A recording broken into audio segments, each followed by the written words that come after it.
Hello प्यारे विद्यार्थियों, क्या हाल चाल है। आज के सेशन के अंदर हम डिस्कस करने वाले हैं क्लास 7th चैप्टर नंबर 8 पादपों में जनन।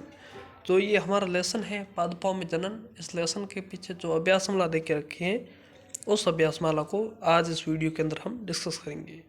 चलो दोस्तों शुरू करते हैं। क्वेश्चन नंबर 1 है हमारा, रिक्त स्थानों की पूर्ति कीजिए। अब जो इस क्वेश्चन के अंदर रिक्त स्थान है उस रिक्त स्थानों की आज हम पूर्ति करेंगे। चलिए शुरू करते हैं। पॉइंट का है, जनक पादप के कायिका भागों से नए पादप के उत्पादन का प्रक्रम रिक्त स्थान कहलाता है। तो भाई क्या कहलाता है? कायिका वर्धन कहलाता है। क्या कहलाता है? कायिका वर्धन। जो ये क्वेश्चन है, क्वेश्चन के नीचे भी इसके आंसर दे रखे हैं। ख है, ऐसे पुष्पों एक जिसमें केवल नर अथवा मादा जनन अंग होता है, रिक्त स्थान उसे क्या कहते हैं? उसे कहते हैं एक लिंगी पुष्प कहते हैं। क्या कहते हैं मित्रों? एक लिंगी पुष्प कहते हैं। ग है हमारा, पराग कणों का उसी अथवा उसी प्रकार के अन्य पुष्प के पराग कोश के वर्गीकाग्र पर स्थानांतरण का प्रक्रम क्या कहलाता है? रिक्त स्थान तो पराग कहलाता है। क्या कहलाता है भाई? परागकण कहलाता है। इसके जो नीचे आंसर भी दे रखे हैं, इन आंसर को वह साथ साथ देखते जाइए। क हमारा पॉइंट है, नर और मादा युग्मकों का युग्मक रिक्त स्थान कहलाता है। क्या कहलाता है? जब नर और मादा का युग्मक साथ में जब मिलते हैं उस प्रक्रिया को निषेचन कहलाता है। कौन सा प्रक्रम कहलाता है भाई? निषेचन। च है, बीज प्रकीर्णन रिक्त स्थान और रिक्त स्थान द्वारा होता है। बीज का प्रकीर्णन कैसे होता है?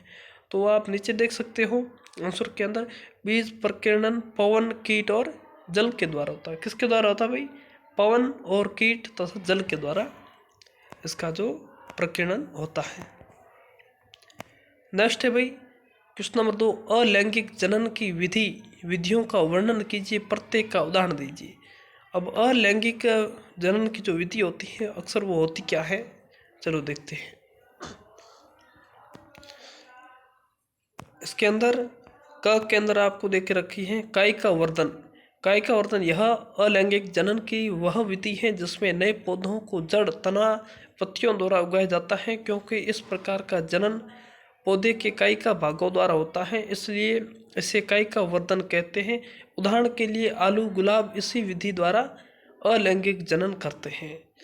ख है मुकुलन। इस प्रकार के प्रक्रमों में जनक जीव के शरीर के एक उभार दिखाई देता है जिसे मुकुल या कलिका कहते हैं। यह मुकुल वृद्धि करता है एवं एक नए जीव का निर्माण करता है। उदाहरण के लिए यीस्ट आप सबने पढ़ाई होगा कि यीस्ट है जो मुकुलन विधि द्वारा अपना जनन करता है। ख है खंडन। इस प्रक्रम में शैवाल वृद्धि करते हैं और तेजी से गुणन भी करते हैं। शैवाल जैसे स्पाइरोगाइरा 2 या 2 से अधिक खंडों में खंडित होते हैं। ये खंड अथवा टुकड़े नए जीवों में वृद्धि करते हैं। तो इनके जो खंड होते हैं अलग अलग, उनसे नए जीवों का निर्माण हो जाता है। नेक्स्ट है बीजाणु निर्माण। बीजाणु अलैंगिक संरचनाएं होती हैं जो कई समय तक जीवित रहती हैं। अनुकूलन परिस्थितियों में बीजाणु अंकुरित होकर नए जीवन में विकसित हो जाता है। उदाहरण कवक, मांस इसी प्रकरण द्वारा जनन करते हैं। कवक, ये जो मांस है, मांस की जगह एक और कवक और शैवाल भी होते हैं, वो इसी विधि द्वारा जनन करते हैं। प्रिंटिंग मिस्टेक हो गया भाई। क्वेश्चन नंबर 3 है, पादपों में लैंगिक जनन के प्रक्रम को समझाइए। पादपों के अंदर लैंगिक जनन का प्रक्रम कैसे होता है? चलो शुरू करते हैं। लैंगिक जनन में नए जीवों की उत्पत्ति 2 जनकों द्वारा होती है। यह उच्च श्रेणी के पादपों तथा जंतुओं में होता है। नर एवं मादा युग्मक परस्पर संयोग करके युग्मनज बनाते हैं। युग्मनज विकसित होकर भ्रूण बनता है जो बाद में जीव बन जाता है। क्वेश्चन नंबर 4 है भाई, लैंगिक और अलैंगिक जनन के बीच में अंतर बताइए। लैंगिक जनन किसे कहते हैं और अलैंगिक जनन किसे कहते हैं? देखते हैं। उत्तर, अलैंगिक जनन केवल एक जनक भाग लेता है। यह एक लिंगी पादपों में होता है। जनन अंगों की भागीदारी नहीं होती है, निषेचन क्रिया नहीं होती है, बीज उत्पन्न नहीं होता है। अलैंगिक जनन के कारण भिन्नताएं नहीं आती है। एक बात को आपने नोट किया होगा कि अलैंगिक के अंदर ज़्यादातर जो भिन्नताएं होती है वो नहीं आती हैं। दूसरा, लैंगिक जनन, इसमें दो जनक भाग लेते हैं। यह द्विलिंगी पादपों में होता है। निषेचन क्रिया होती है, नए पादप बीजों द्वारा उत्पन्न होते हैं। लैंगिक जनन से कई प्रकार की विभिन्नताएं आती हैं। लैंगिक जो जनन होता है उससे विभिन्नताएं भी बहुत सारी आती हैं। क्वेश्चन नंबर 5 है, किसी पुष्प का चित्र खींचकर उसमें जनन अंगों को नामांकित कीजिए। तो भाई ये जो अंग है आप सब देख सकते हो उत्तर के अंदर।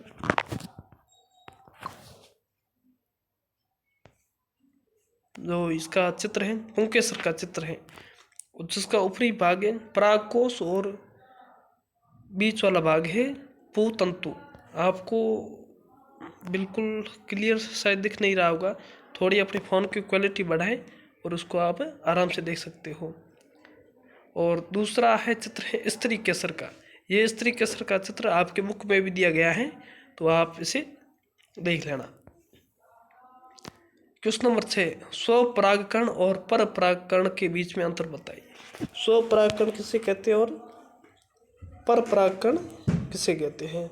स्वपरागकण, इसमें परागकोश में परागकण उसी पुष्प की वर्तिकाग्र या उसी पौधे के अन्य पुष्प की वर्तिकाग्र पर पहुंचते हैं। इस प्रक्रम में बाह्य कारक जैसे वायु, जल की आवश्यकता नहीं होती है। इसमें विभिन्नता नहीं आती है। पर परागकण, इसमें परागकोश में परागकण उसी स्पीशीज के अलग पौधे के पुष्प के वर्तिकाग्र पर पहुंचते हैं। इस प्रक्रम में बाह्य कारक जैसे वायु, जल आदि की आवश्यकता होती है।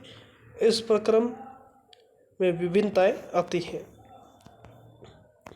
क्वेश्चन नंबर 7 है, पुष्पों में निषेचन का प्रक्रम किस प्रकार संपन्न होता है। तो उसका आंसर देखते हैं। पुंकेसर पुष्प का नर जनन भाग होता है। इसके दो भाग परागकोश कुछ तथा पुतंतु होते हैं। परागकोश में परागकण होते हैं जिनसे नर युग्मक बनते हैं। स्त्री केसर पुष्प का मादा जनन भाग होता है। इसके 3 भाग होते हैं, वर्तिकाग्र, वर्तिका और अंडाशय। अंडाशय में एक अथवा अत्यधिक बीजांड होते हैं। बीजांड में मादा युग्मक अथवा अंडाणु बनते हैं। जब परागकण वर्तिकाग्र पर गिरता है तो परागकण में एक पराग नलिका निकलती है। इस पराग नलिका द्वारा नर युग्मक एवं मादा युग्मक के पास पहुंचता है। नर युग्मक एवं मादा युग्मक का संलयन होता है, जिसे निषेचन कहते हैं। निषेचन अंडाणु को युग्मनज कहते हैं। क्वेश्चन नंबर 8 है, बीजों के प्रकरण की विभिन्न विधियों को वर्णन कीजिए। बीजों के जो प्रकरण होते हैं उसके विधियों का वर्णन। उत्तर है, पवन द्वारा होता है, जल द्वारा होता है, जंतुओं द्वारा होता है। पवन द्वारा कैसे होता है। संयोजन तथा द्विफल जैसे पादपों में पंख युक्त बीज पाए जाते हैं। घासों 2 हल्के बीज अथवा आक के रोम युक्त बीज एवं सूरजमुखी के रोम युक्त फल पवन के साथ उड़कर सुदूर स्थानों पर चले जाते हैं। आक और सूरजमुखी के आपने बीज देखे होंगे, जो एक स्थान पर जो पंख युक्त होते हैं वो उस प्रकार एक स्थान से दूसरे स्थान पर जाते हैं। जल द्वारा, कुछ पादपों के बीज जल द्वारा प्रकीर्णित होते हैं। ऐसे बीजों अथवा फल के आवरण स्पंज अथवा तंतुमय होते हैं ताकि वे जल के एक स्थान से दूसरे स्थान पर जा सके। उदाहरण के लिए नारियल। जंतुओं द्वारा किस प्रकार होता है भाई, कुछ पादप के बीज का प्रकीर्णन जंतुओं द्वारा होता है, विशेष तौर पर कांटेदार बीज जिनके हुक जैसी संरचना होती है, जिससे बीज जंतुओं के शरीर से चिपक कर दूरस्थ स्थानों तक चले जाते हैं। जैसे कि उदाहरण हो गया यूरेना। क्वेश्चन नंबर 9 है, कॉलम ए में दिए गए शब्दों को कॉलम बी में मिलान कीजिए। तो ये कॉलम ए है और कॉलम बी। तो आप देख सकते हो ये आंसर है, आंसर शीट ये नीचे आ गई है भाई।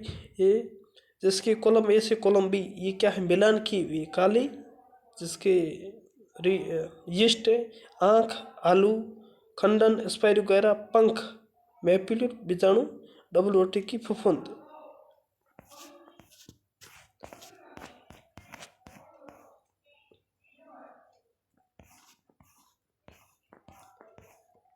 नेक्स्ट क्वेश्चन नंबर 10 है, सही विकल्प पर सही निशान लगाएं।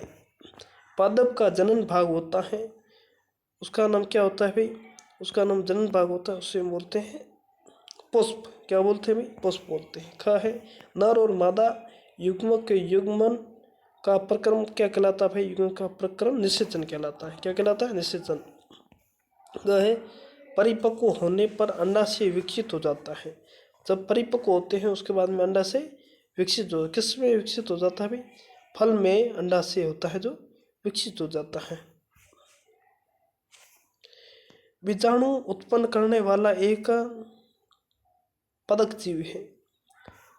बीजाणु उत्पन्न करने वाला एक पदक जीव क्या है, डबल रोटी का फफूंद होता है, वो पदक जीव को उत्पन्न करता है। चाहे ब्रायोफिलम अपने जिस भाग द्वारा जनन करता है वो कौन सा है, ब्रायोफिलम, जो पत्ती होती है, पत्ती के द्वारा वो जनन करता है, ब्रायोफिला। इससे हमारा ये लेसन समाप्त हो जाता है भाई।